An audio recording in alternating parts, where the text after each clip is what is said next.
In the final platforming level, Welcome to Planktopolis Minions, there's a relatively unknown Easter egg that occurs halfway through the level if you jump down and walk to the end of this path. The game will show you a text box that reads Heavy Iron's Best Times. Heavy Iron Studios has helped develop games such as Crash Bandicoot 4, but in the early to mid 2000s they were best known for developing the SpongeBob SquarePants movie and Battle for Bikini Bottom. In this game, there are two different gameplay styles past the platforming: sliding levels and driving levels. All of these levels have 4 collectible tokens. The second and fourth tokens are always time challenges, and that's the topic of today's video. Heavy Iron's best times essentially means how fast they were able to beat their own levels. At first, Heavy Iron's best times might not seem that interesting. After all, they probably just went through the level once or twice to test that it's working properly, wrote down their times and called it a day, right? Well, what's interesting about these times is that some of them are impossible to achieve without the knowledge of speedrunning strats. In this video, we're going to be looking at Heavy Iron's best times, as well as how they might have achieved those times and how those levels are beaten by speedrunners today. One thing I need to point out first and foremost is that the Paddy Wagon's driving speed is different on every single version of the game. The reason why it's different is because of the varying lag from each version. For example, on GameCube, the Paddy Wagon is the fastest. This is because the render distance is incredibly short and the game is locked at 30 frames per second during the driving levels, meaning the game doesn't break a sweat and the Paddy Wagon drives at full speed. However, while PlayStation 2's render distance is the same as GameCube's, the frame rate is not capped at 30, meaning it does struggle a bit and the generated lag slows the Paddy Wagon down. The Paddy Wagon speeds from fastest to slowest are as follows: GameCube, PlayStation 2, Xbox, and Xbox 360. Xbox 360 is probably slower because of its poor emulation. Heavy Iron likely achieved these times on PS2 because the GameCube version was heavily rushed and was probably a last-minute port, so they wouldn't have bothered recording their times that far into development. It's hard to find beta Xbox screenshots of the game too, which can also imply that it was rushed. We also know that the Xbox version is a port of the PS2 version, therefore it's safe to assume that the PS2 version was the version Heavy Iron used to achieve these times. Lastly, I want to point out that I won't be covering these levels in order, but will instead go from least interesting to most interesting. With that out of the way, let's move on to the times themselves.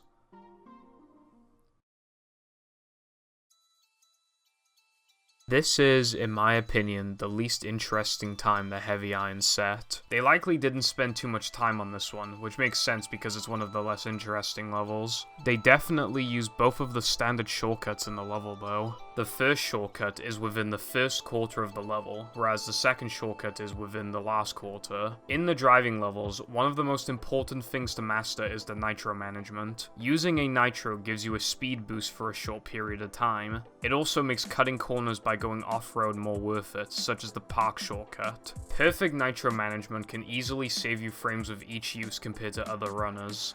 The world record for this level is a 2:26 by Kyoku, an old runner of this game that once held the any% world record back in 2013. These days, he's best known for the times he achieved on the individual level leaderboards for the sliding and driving levels. This time is amazing, by the way. I'd recommend checking it out. I'll link the world record for each of these levels in the description. Keep in mind that all of the driving world records are going to be achieved on GameCube, so Heavy Iron aren't actually as far off as it looks. There isn't much else to say about Kyoku's run, despite how impressive it is. It's just amazing movement for 2.5 minutes, and it's a great watch.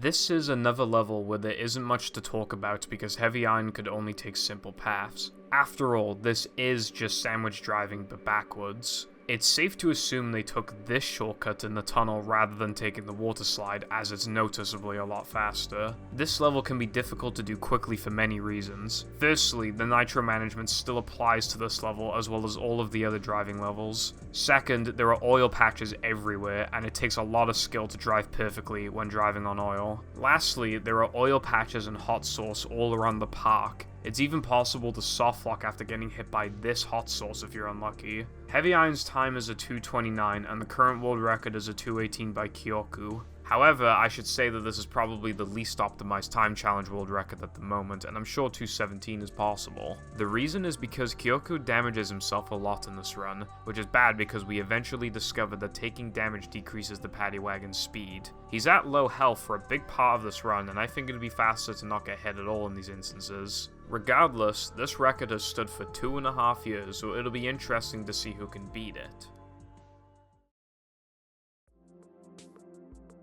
The first thing to note about Heavy Iron's time of 3:55 is that they took the same path on every lap, which is just the path that it allows you to take on lap 1. We know they did this because this time would have been too difficult to achieve whilst going through slower paths on all 3 laps. This is the longest driving level in the game, and driving well for that long is a difficult task. There are also obstacles to avoid, such as the gumballs towards the end of each lap. The world record for this IL is a 3:15 by actual Chatterteeth. This run is incredibly optimized and does an extremely difficult trick at the beginning of each lap known as Sunday Jump, discovered by Kyoku. It's essentially using a nitro across a ramp to land on the rock and make it to the other side of the fence, but it's significantly more precise than it looks. It's so difficult that no one does it outside of IL attempts. You need to time the nitro perfectly to even have a shot. If you don't execute it correctly, it's very likely you'll get stuck in this rock and will be forced to reload the level. What's funny about this trick is that it's actually realistically doable in PAL 360, but as previously stated, PAL driving is slower and is thus completely irrelevant. This is one of the most optimized ILs for this game, and hopefully Chatter's reaction shows how good of a run this really is. Yes! Yes! Yes! Yes! Last run of the day, baby. Last fucking run of the day. Fuck you, Latte. Fuck you, Latte. Fuck you.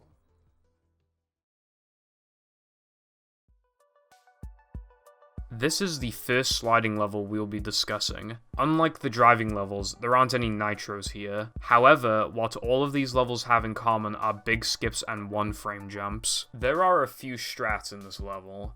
Dumb jump, bridge jump, which can only be done if you don't attempt dumb jump,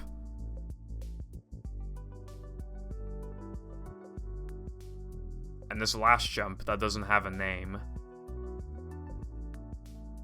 It's clear to me from a time of 2:43 that Heavy Iron only attempted one of these tricks. Dumb jump and bridge jump are quite specific, so it's safe to assume that they did the easy third jump, which saves over 15 seconds. While this time isn't very interesting or special, it's still a little cool that they were aware of this trick to begin with, even if it's kind of obvious. The current world record sits at a 2:04 by Latte, which uses both dumb jump and the third jump mentioned earlier. Dumb jump is actually more difficult than you'd initially think. You have a big area in which you can attempt the jump, but you need to let the tub fall off the track for long enough to where you'll make it to the other side with a precise double jump. In this game, the longer you hold the A button for, the higher in the air the characters will jump until they reach max height. So you need good jump spacing and must hold A for both jumps to make it to the other side. The third jump isn't impressive on its own, but what is interesting is the one-frame jump that's performed. To put it simply, if you press A on this frame, which is the frame you land on the ground, you can perfectly turn around. It cuts your momentum from the slide completely, so instead of having to land like this, Latte was able to land like this to save as much time as possible. This is known as a one-frame slide jump and is seen multiple times throughout runs of other categories by top-level runners. The last thing worth noting is that normally, after doing the last jump, there'll be a few foggers that you can easily hit. However, if you do dumb jump and get to this point without dying beforehand, the foggers won't be loaded in properly. Despite this, the collision will still exist, and they can even attack you, but they won't be killable. Because of this, colliding with the foggers loses time, so you have to navigate around them while also trying to cut the corner as much as possible. All of these things on top of cutting corners and having good movement allowed Latte to get his impressive time.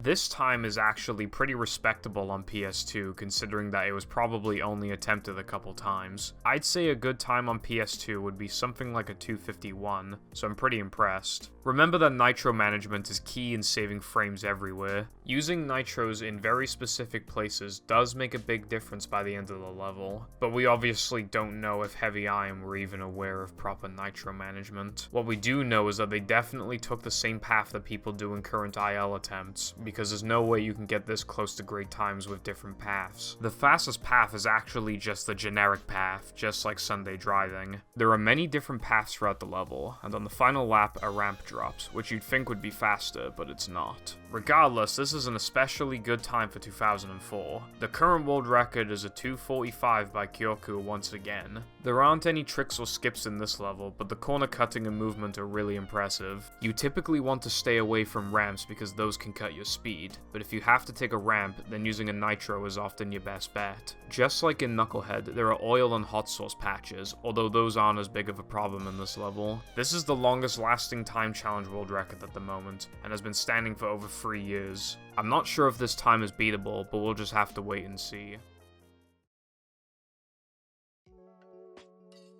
This is the shortest sliding and driving level in the entire game, and at first it may seem pretty uninteresting, but what's interesting is that Heavy Iron achieved a time of 1:23, which is significantly faster than what's possible when just playing through the level normally. So, how did they do it? It's actually pretty simple. At this point in the level, if you die after going near these red wires, it'll respawn you higher up in the level, which saves around 15 seconds. This is done by many runners in single segment speedruns to this day, so it's interesting to see the Heavy Iron already knew of this big exploit that turned the Macho Time Challenge from pretty difficult to completely free. You would have thought they'd fix it, but for some reason they didn't. With good movement, a player using the strat can expect a time of around a 1:21. This either means the Heavy Iron's movement was worse, or they didn't know of a faster method of dying. Instead of drowning in the fish tank, you can damage yourself twice before getting to the red wire, so as soon as you touch the TNT, you die and respawn faster. Either way, this is a cool exploit that makes the level more interesting. It should be said, however, that there's a much faster way to complete this level, and it involves one of the hardest tricks in the game, guess jumps. To perform guess jumps, we need to perform 1-frame slide jumps again, but not just 1 or 2, we need to perform several. At the beginning of the level, with well-timed jumps, it's possible to jump to this wire. Ideally, you'd get a 1-frame as soon as you land, which would start the chain of 1-frame jumps. Keep jumping up the wire until about this point, where you can hold right and time a double jump to reach this lamp.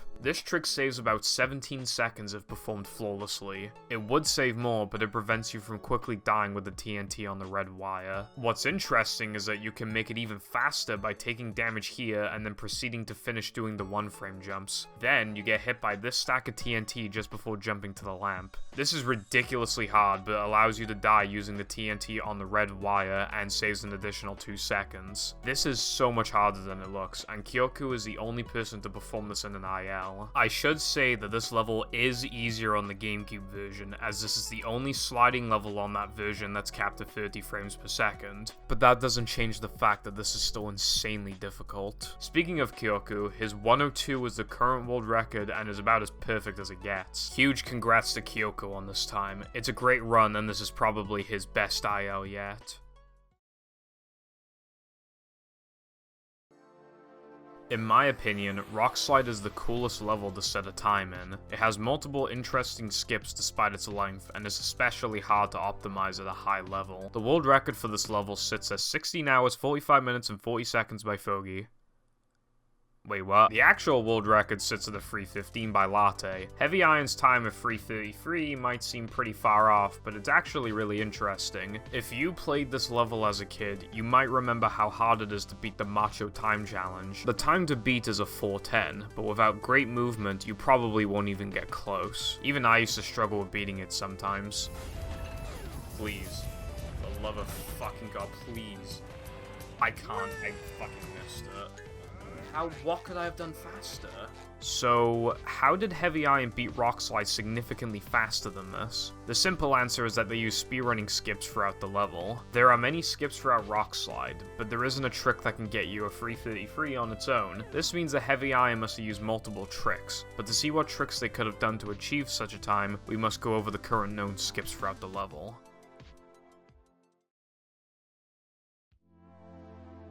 The very first trick in the level that speedrunners do is known as skydive. The trick works a little differently when you enter the level for the very first time, so I will only explain how it's done in time challenges. As soon as the level starts, jump and turn around, then perform a 1-frame slide jump. After performing this, you'll need to double jump and have a good angle. Then, with good control of the tub and good jump spacing, you can make it to the rock behind you. It should be mentioned that most runners would do the beginning like this to make the jump to the rock much easier, but this wouldn't be attempted in IL runs since it loses a few seconds over the riskier method. Anyway, after landing on the rock, you want to take this path until you reach to about here, with a little dot on the ground as a visual cue. Next, drop down and keep falling until you land on top of the monster's mouth. Finally, drop down and move around a little to build up speed, then jump to the platform.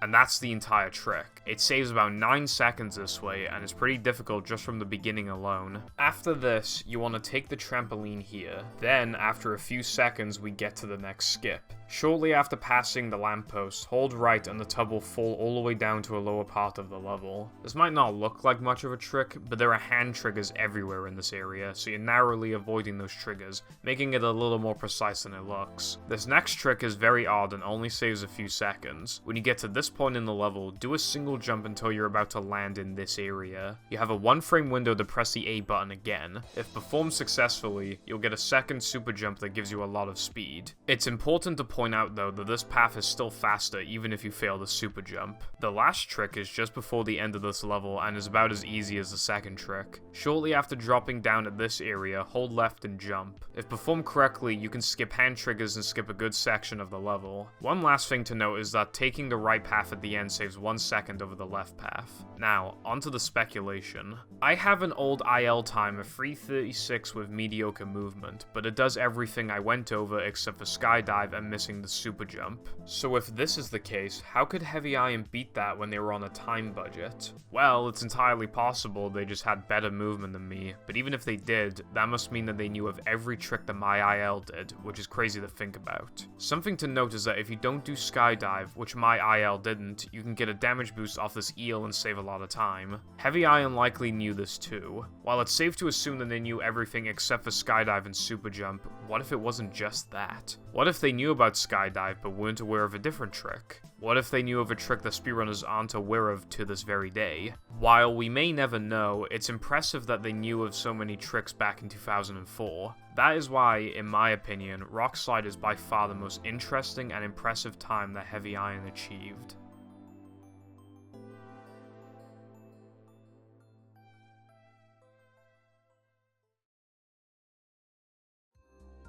Okay, so I finally finished the video. This is being recorded like literally just after editing everything. I'm exhausted. I've been working on it for like 8 or 9 hours today and I still gotta do the description and stuff. This took like over a month, I think, like on and off. Like there were days where I didn't do it, there were days where I didn't do too much, but I really didn't expect it. Like when I first finished the script, it had like 2,000 words and then it had like 3,400 or something. And oh my god, I'm so glad to be done with it finally. Like there were tiny voice lines I wanted to redo and stuff, but I just don't think it's worth it. I've already redone like at least a core of the lines, you know, but I took the video in a different direction than I was originally going to, and I think it turned out better. Yeah, so I didn't tell anyone that I was gonna make this. It was sort of like a surprise video, and to an extent, you can sort of expect the world record progression whenever I make that to be sort of in this style, maybe. I'm probably not gonna make that for a while. Well, I'll tell you what the next video is gonna be if I actually feel like doing it still. I want to do a review of the SpongeBob movie game on GBA because I played that on stream a little bit ago, and I want to make it like comedic. This wasn't very comedic at all because that's like I don't want to make like that many jokes when talking about this game and stuff that I feel so passionate about, but for that, like I want it to be comedic and stuff. Anyway, yeah, if you watched the whole thing, thank you so much. I don't know how many hours I'm putting into this, but I'm glad to be done with it. Follow me on Twitter. I'm Barnacle Boy is the handle. Subscribe to me on YouTube. Follow me on Twitch. I do SpongeBob movie speedruns. I want to make a world record progression video. I will make one eventually. Thank you so so much for watching, and I will hopefully see you next month. I plan to make a video every month. So yeah, have a good day. Goodbye.